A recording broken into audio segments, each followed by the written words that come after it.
Bem-vinda à segunda semana do Quintal das Emoções, o curso. E o nosso foco vai ser autogestão. Isso quer dizer que a gente vai trabalhar a criação de estados emocionais positivos, a neutralização de estados emocionais negativos e mais umas coisinhas. Fica aí que eu vou te contar.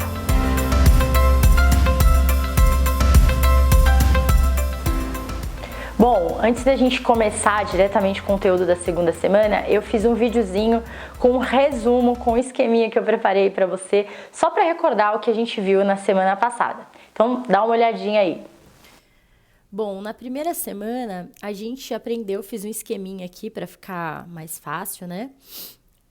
A gente entendeu as áreas de habilidades da inteligência emocional, que são autoconhecimento. Então, eu preciso me conhecer, eu preciso conseguir dar nome às coisas que eu sinto, para aí sim eu ser capaz de fazer uma autogestão disso que eu estou sentindo e também reconhecer e perceber o que o outro está sentindo. Então, o Daniel Goleman, quando ele fala de autoconhecimento, né, de autopercepção, ele fala desse direcionamento para o outro e para a gente mesmo, mas tudo começa no autoconhecimento. Daria para colocar até o número 1 bem grandão aqui, que é onde começa tudo. Depois disso, depois que eu faço a minha autogestão e que eu consigo também perceber o outro, eu consigo fazer um gerenciamento do outro, eu consigo lidar com o outro e quando eu lido com o outro, de alguma maneira eu estou lidando comigo mesmo, eu estou fazendo uma gestão de mim mesmo. Então, uma coisa acaba gerando a outra, fica um ciclo aí que começa no autoconhecimento e termina no lidar com o outro, tá? Isso daqui são as bases da inteligência emocional e também são as bases do nosso curso, que a gente vai ver uma sessão dessa por semana. Essa semana a gente vai falar de autogestão, tá? Então, a gente passou pelo autoconhecimento semana passada e a gente vai para a autogestão agora. E aí, só para retomar o que você viu na semana passada e a relação entre tudo isso, né? Então, a gente estava falando de autoconhecimento. E a primeira coisa que você tem que lembrar é do ciclo de crenças, ou seja, da importância que os teus pensamentos têm nos teus estados emocionais. Esses estados emocionais geram os comportamentos que você tem e esses comportamentos te trazem um resultado. Isso daqui é essencial para a gente entender e continuar aqui o nosso trabalho, tá? Ok, Cíntia, você está me falando que tudo começa no pensamento. Aí a gente foi fazer o seu teste de QP. Para perceber como é que está o teu pensamento, se você pensa mais positivamente ou se você pensa mais negativamente no teu dia. E você tem um número aí, um resultado que é o teu QP. Se deu 20% o teu QP, quer dizer que só 20% do teu dia é o teu sábio, é o seu eu real que está falando na sua cabeça. Se deu, 70%, 75%, olha, 75% do seu dia é o teu sábio que está falando na sua cabeça, o restante são os seus sabotadores. Mas quem são esses sabotadores? Os sabotadores são os nossos padrões mentais, pensamento, padrão mental, pensamento. Os nossos pensamentos, os nossos padrões mentais, o Chamini, que é o autor lá do Inteligência Positiva, ele deu uns apelidinhos, então você já descobriu quem é esse povo aí que está falando na sua cabeça, se é crítico, se é hiperrealizador, hipervigilante, controlador, você sabe disso aí na sua cabeça.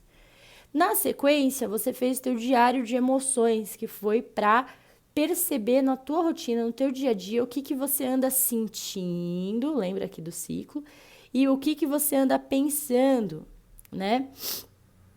Que pensamentos, e aí a gente vem para o próximo passo, que é etiquetar. Eu pedi para você pegar essas observações que você fez e etiquetar os pensamentos que você tinha quando você sentiu certas emoções ou quando certos estados emocionais foram criados.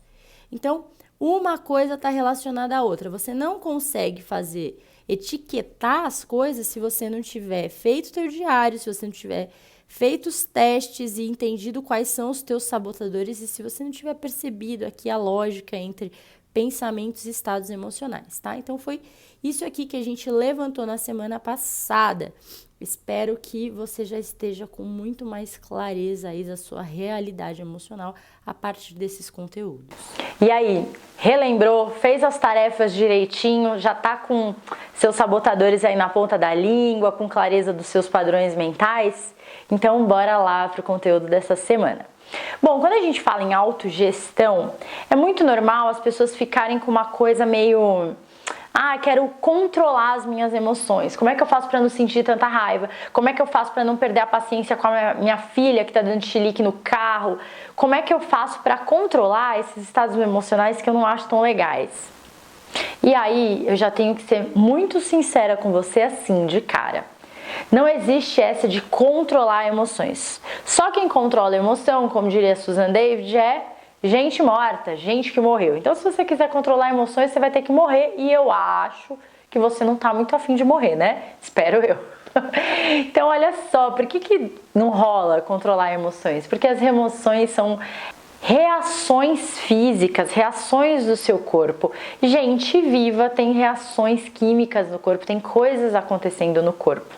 Na verdade, o que a gente quer mesmo é aprender a lidar, ou o que a gente deveria mesmo querer é aprender a lidar com essas emoções, com essas sensações, esses sentimentos que muitas vezes a gente tem dificuldade. Então, na real, a aula teórica e prática dessa semana vai ser sobre isso. E quando a gente está falando em reações, em emoções, você tem dois caminhos aí básicos para seguir. Ou você vai suprimir a emoção, ou você vai vivenciar essa emoção.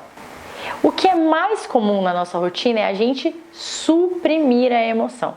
E tem dois jeitos de você suprimir, ou seja, de você enterrar essa emoção, de você tentar segurar essa emoção. Você pode ruminar ou reprimir. Reprimir a emoção está muito mais ligado ao futuro, ou seja, você sente alguma coisa, por exemplo, tristeza. Aconteceu alguma coisa na tua vida que te deixou muito triste. O reprimido é aquele que engole, vida tem que seguir, bola pra frente, engole o choro, vida que segue e a pessoa vai atropelando as coisas, vai vivendo, vai seguindo a vida. Só que aquela emoção tá ali. E, gente, emoção, acho que eu já falei isso na aula 1, né? Não é uma coisa que você enterra e morre, sabe? Perde o ar e morre enterrado. Não. A emoção, quanto mais a gente enterra, quanto mais a gente esconde, mais ela vai virando um gremlin. Sabe gremlin? É mó bonitinho, né? Enfim, você joga na água, vira aquele treco horroroso. É isso que acontece com a emoção quando você reprime. Então, todas as vezes que você respira fundo, engole o choro e segue a vida, sem vivenciar a sua emoção, a conta vai vir alta, porque isso vai ser expressado de alguma maneira em algum momento. Já a ruminação, né, os ruminadores, o que eles fazem? Eles ficam presos no passado. É aquela pessoa que fica se remoendo por não ter falado do jeito certo, ou por não ter dado a resposta que ela deveria, ou enfim, ela fica sempre ali, porque eu deveria ter feito, eu deveria ter falado, por que eu não fiz dessa forma, por que não sei o que, fica ali presa no passado. E quando ela consegue tomar uma atitude, quando ela consegue, não, beleza, vou falar aqui. Depois ela fica remoendo porque ela não falou do jeito que ela deveria falar, enfim. As duas maneiras, reprimir ou ruminar, são péssimas, porque fazem com que a gente fique rígido emocionalmente, a gente se enrijeça emocionalmente, a gente não vivencia no presente de fato que a gente deveria. Se você prestou atenção, a repressão ela tem a ver com o futuro e o ruminar tem a ver com o passado, ficar lá no passado ou lá no futuro. Ninguém está no presente e estar no presente é parte essencial para a gente lidar e fazer a gestão das nossas emoções. Mas tá, ok, Cíntia, entendi esse lance aí, já percebi que eu sou meio repressor de emoção, ou sei lá o que você percebeu que você é. O que a gente faz então para de fato vivenciar essa emoção? E aí eu quero falar da linha do tempo emocional, que é um jeito mais estruturado da gente olhar para a emoção e para a situação, para o contexto que em que aquela emoção surgiu. É uma maneira que o Paul Ekman, que é um grande estudioso aí das emoções. Se você não conhece o Paul Ekman, vou deixar nas referências também. Ele tem excelentes obras, tem um trabalho com o Dalai Lama maravilhoso, enfim. O Paul Ekman, ele fala da linha do tempo emocional e é um jeito da gente perceber aí como é que essa emoção acontece. Então, eu também fiz um esqueminha, vou mandar para vocês como material complementar, para você entender do que eu tô falando, o que eu tô querendo dizer com essa tal dessa linha do tempo. Bom, segundo o Paul Ekman, a emoção, para ela acontecer, você precisa de uma pré-condição. Aí rola essa tal de emoção e depois vai ter uma pós-condição. Então são 3 grandes etapas aí para você vivenciar. Vamos dar um exemplo da sua, sei lá, filha fazendo birra no carro para não ir para a escola. Então vou colocar o esqueminha aí para você ir acompanhando. Bom, a linha do tempo emocional, ela começa na pré-condição, que pode ser interna ou externa. Então, dentro do nosso exemplo, digamos que você foi levar a sua filha para a escola. Você já estava, então vamos pensar nas pré-condições internas e externas, né? Você já estava atrasada, estava trânsito, você já estava ficando ali um pouco nervosa por conta disso e tal. E aí, gatilho, vamos lá na sequência, que pode ser um evento e tá ligado também à nossa base de dados. O gatilho foi, ela começou não só a chorar, mas a gritar e espernear dentro do carro. Esse foi o teu gatilho. O evento, claro, né, ela gritando e esperneando. E a base de dados dentro da tua história, da tua memória, o que tem aí armazenado em relação a uma situação como essa? Talvez na tua memória, uma situação como essa, a sua mãe, o seu pai ou as pessoas da sua família reagiriam de uma certa maneira. Teriam, sei lá, dado uns tapas na criança, ter gritado com a criança, dado um chacoalhão na criança, alguma coisa assim. E é óbvio, gente, quando a gente vivencia uma emoção, a gente vai direto para a nossa base de dados, a gente busca na nossa memória, na nossa história, como lidar com aquilo. Se você já viu alguém bater numa criança quando a criança faz birra, é essa memória automática que vem aí na sua cabeça quando isso acontece, tá? E aí a gente vai aí para terceiro passo, vamos dizer assim, da linha do tempo, que é o estado emocional, que ele pode ser psicológico ou físico. O que isso quer dizer? Quer dizer que você já começa, né? Olha o estado acontecendo. A sua cabeça começa a pensar um monte de coisa, o seu coração dispara, a sua respiração aumenta, você começa a sentir calor, você começa a sentir dificuldade de se concentrar, porque ela tá gritando e você tá no trânsito, você tá dirigindo. Aquilo vai virando um bololô emocional dentro de você. E aí a gente vai para a resposta. Porque toda vez, né, que você tá no estado emocional, você vai se comportar. E a sua resposta, conforme o esquema, ela pode ser construtiva ou destrutiva. Ou seja, você pode virar e gritar com a sua filha e dar uns tapas nela e sei lá, dar uma bronca e depois ficar super mal, que aí é o pós, né, condição. Então, beleza, fui lá, bati, gritei, né? Depois fiquei super mal, porque, meu Deus do céu, bater numa criança pequena, que é isso? Mesmo que foi um tapa, isso não se faz, isso é horrível, que péssimo. Ou então, você pode ter uma resposta construtiva, sei lá, falar mais baixo, ou não olhar para ela enquanto ela tá chorando para não reforçar aquele comportamento, tentar se concentrar no trânsito e não no choro, para na pós-condição você ter aí uma sensação, um estado emocional melhor, você não se arrepender daquilo que você fez, tá? Então esses são os caminhos da linha do tempo emocional. Se você prestou atenção aí, tem uma esfera grandona e uma parte cinzenta que a gente chama de período refratário. O que isso quer dizer? Quer dizer, o período refratário, ele é o intervalo entre o teu estado emocional e a sua resposta.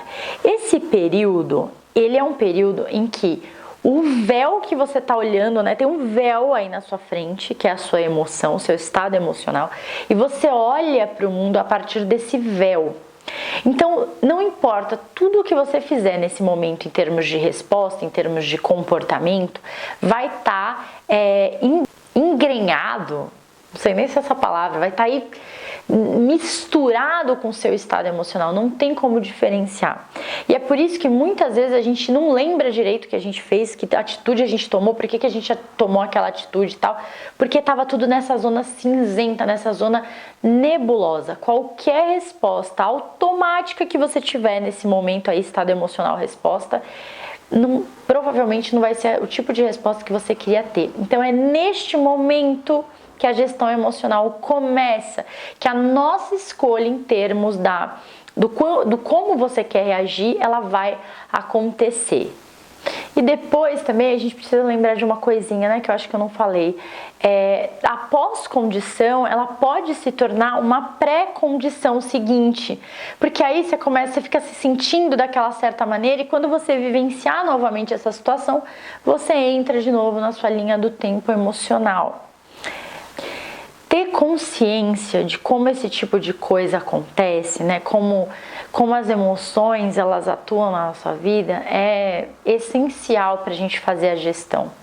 Então a gente precisa começar a olhar não só para os gatilhos, porque é muito normal as pessoas falarem, eu percebo que eu vou ficar nervosa, porque vai me dando um negócio aqui, vai me dando não sei o quê. Isso é super importante, mas a pré-condição, ela é mais importante ainda, porque às vezes a gente fica se culpando, né? Ai, meu Deus, perdi a paciência com a minha filha, fiquei super mal depois, porque eu não tenho mais paciência com ela, o que está acontecendo comigo, que tipo de mãe eu sou e tal. Só que você esquece de ponderar e de levar em consideração a pré-condição. Você estava cansada ou você já estava atrasada, você não tinha dormido direito porque ela estava doentinha à noite. Tem um monte de outras coisas ali acontecendo que também vão, de alguma maneira, te levar para aquele estado emocional. Então, não desconsidere a pré-condição, lembra lá, pré-condição, gatilho, estado emocional, resposta, que é o comportamento, e a pós-condição, que é o como eu vou me sentir na sequência. Na aula prática a gente vai falar um pouquinho sobre isso, por quê? Porque se eu conseguir identificar a minha pós-condição, ou seja, eu fiquei mó mal quando eu tomei a atitude tal, é aí que a gente vai olhar como eu quero me sentir e o que eu tenho que fazer para me sentir dessa maneira. Bom, quero terminar aqui o nosso papo teórico, porque quando a gente está falando de gestão emocional, né, lidar com as nossas emoções, não adianta ficar muito na teoria. E a gente tem que ir para a prática, e assim, é para a prática mesmo. Então eu espero de verdade que você já tenha feito as suas anotações no teu diário das emoções, para você ter dados para coletar e para poder refletir e avançar de verdade nessa próxima etapa aqui do quintal das emoções. Então, a gente se vê lá na aula prática. Beijo!